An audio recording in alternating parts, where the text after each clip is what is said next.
Mantan Menkominfo Johnny G. Plate hari ini menghadapi sidang putusan kasus dugaan korupsi proyek BTS 4G Kominfo di Pengadilan Tindak Pidana Korupsi Jakarta.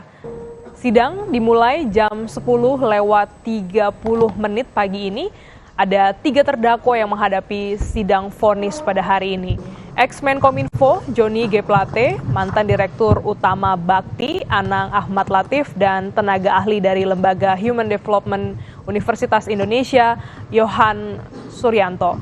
Plate dituntut hukuman 15 tahun penjara, Anang 18 tahun penjara, dan Yohan 6 tahun penjara. Ketiganya dinilai terbukti secara bersama-sama merugikan negara 8 triliun rupiah.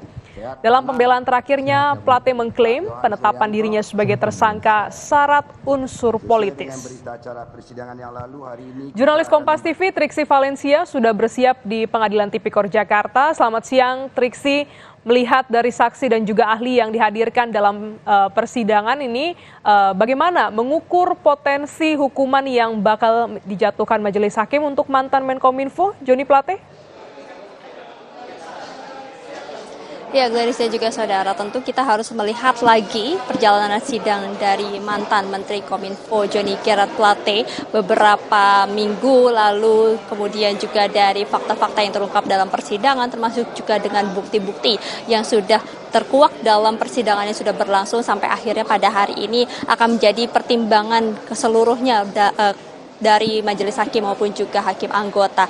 Kalau kita melihat bagaimana dari Johnny G. Plate sendiri, dakwaan yang disampaikan oleh jaksa penuntut umum ini adalah mendakwa Johnny G. Plate melakukan perubahan site dari yang hanya 5.052 menjadi 7.904 site tanpa adanya uji kelayakan kebutuhan penyediaan fasilitas, penyediaan infrastruktur, dan juga adanya kajian dokumen rencana bisnis strategis serta rencana bisnis anggaran. Selain itu juga dalam dakwaannya dituliskan bahwa Johnny G. Plate memerintahkan Anang Ahmad Latif untuk memberikan proyek power system meliputi baterai dan solar panel kepada Direktur PT Basis Utama Prima yakni M. Yusrizky Mulyawan. Nah, memang kalau terhadap Anang Ahmad Latif bukan hanya ini saja, tapi juga dalam kesaksiannya di persidangan pada waktu itu Anang Ahmad Latif ini juga menyampaikan bahwa Johnny G. Plate meminta untuk dicarikan dana yang dikatakan adalah sebagai uang tambahan untuk biaya kerja keras anak-anak.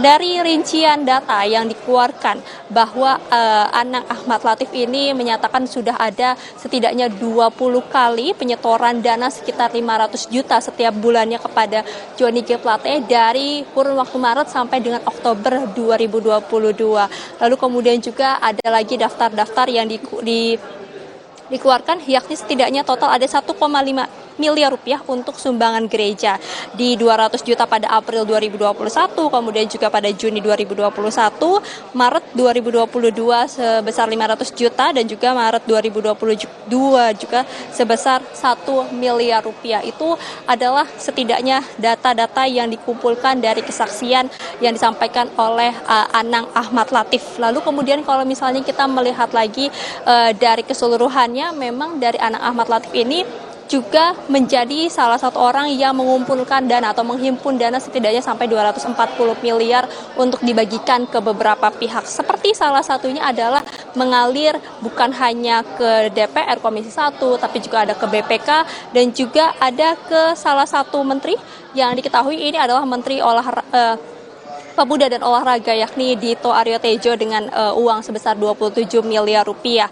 Memang Dito Aryo Tejo sendiri sudah sempat datang dan juga memberikan kesaksian terhadap aliran dana atau yang dikatakan ada dugaan menerima 27 miliar rupiah tersebut. Namun dalam kesaksiannya dirinya menyatakan bahwa tidak pernah bertemu maupun juga jika bertemu dengan Anang Ahmad Latif ini adalah untuk membahas terkait dengan status perusahaannya yang akan masuk ke bursa hukum, ke